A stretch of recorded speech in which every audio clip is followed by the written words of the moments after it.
ខេត្តពោធិ៍សាត់ជាខេត្តដែលមានសក្តានុពលទេសចរណ៍ធម្មជាតិដែលមានតំបន់ទេសចរណ៍ស្រស់ស្អាតដូចជាស្ពានលេខ28ថ្មីនៅអូសោមភ្នំ1005រង្វង់មូប្រម៉ោយកោះសំពើមាសបូជនីយដ្ឋានប្រវត្តិសាស្ត្រលោកតាឃ្លាំងមឿងជាដើមដែលជាទីពេញនិយមសម្រាប់ប្រជាជនកម្ពុជាមិនត្រឹមតែតំបន់ទេសចរណ៍ស្រស់ស្អាតនោះទេពោធិ៍សាត់ក៏ជាកន្លែងសម្បូរទៅដោយម្ហូបអាហារផ្លែឈើល្បីៗដែលមានរសជាតិឈ្ងុយឆ្ងាញ់ផងដែរសួស្តីអ្នកទាំងអស់គ្នាស្វាគមន៍មកកាន់ខេត្តពោធិ៍សាត់នៅខេត្តពោធិ៍សាត់ថ្ងៃនេះខ្ញុំនឹងចូលរួមជាមួយធនាគារជាតិនៃកម្ពុជាដើម្បីផ្សព្វផ្សាយនិងលើកកម្ពស់អំពីប្រាក់រៀលនៅក្នុងឱកាសទិវាប្រាក់រៀលខួបទី45នៃការដាក់ចរាចរណ៍ប្រាក់រៀលឡើងវិញហើយខ្ញុំនឹងចូលរួមធ្វើវីដេអូផ្សព្វផ្សាយនៅក្នុងប្រធានបទតាម10000រៀលទិញអ្វីបានខ្លះនៅខេត្តពោធិ៍សាត់បងសុំសួរមួយបានថាមាន10000រៀលនៅពោធិ៍សាត់គាត់តែញ៉ាំអីខ្លះញ៉ាំបុកល្ហុងបង្គាកូនណែមក៏បានខ្ញុំនឹងយកលុយ10000រៀលនេះនឹងព្យាយាមទិញតាមអ្វីដែលពួកគាត់បានណែនាំចាំមួយ500មែនសុំទិញអានេះ2នេះ3000បានអត់អរគុណ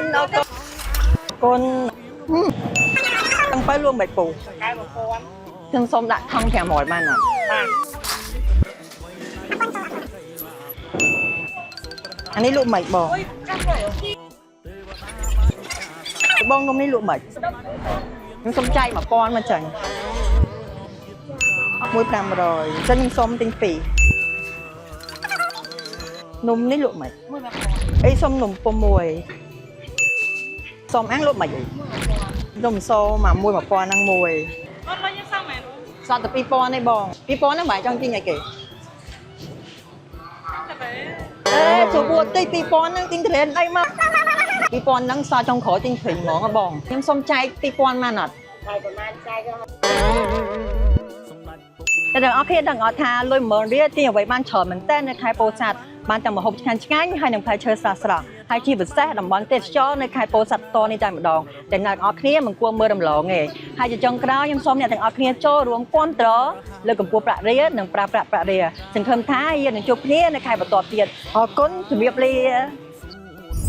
រូបិយវត្ថុជាតិគឺតំណាងឲ្យអធិបតេយ្យផ្នែកហិរញ្ញវត្ថុនិងមោទនភាពសម្រាប់ប្រជាជនទាំងអស់នៅក្នុងប្រទេសដោយយល់ឃើញអំពីសារៈសំខាន់នៃប្រាក់រៀលក្នុងការជំរុញសេដ្ឋកិច្ចជាតិធនាគារជាតិនៃកម្ពុជាបានអនុវត្តនូវកម្មវិធីផ្សេងៗព្រមទាំងលើកកម្ពស់ចំណេះដឹងផ្នែកហិរញ្ញវត្ថុដល់សាធារណជនការចូលរួមប្រើប្រាស់ប្រាក់រៀលក្នុងជីវភាពប្រចាំថ្ងៃវាមានសារៈសំខាន់ណាស់ក្នុងការពង្រឹងសេដ្ឋកិច្ចនិងលើកកម្ពស់ជីវភាពប្រជាជនដោយរឿងទាំងអស់នេះត្រូវការយើងទាំងអស់គ្នាចូលរួមតោះរួមគ្នាលើកកម្ពស់និងប្រើប្រាស់ប្រាក់រៀល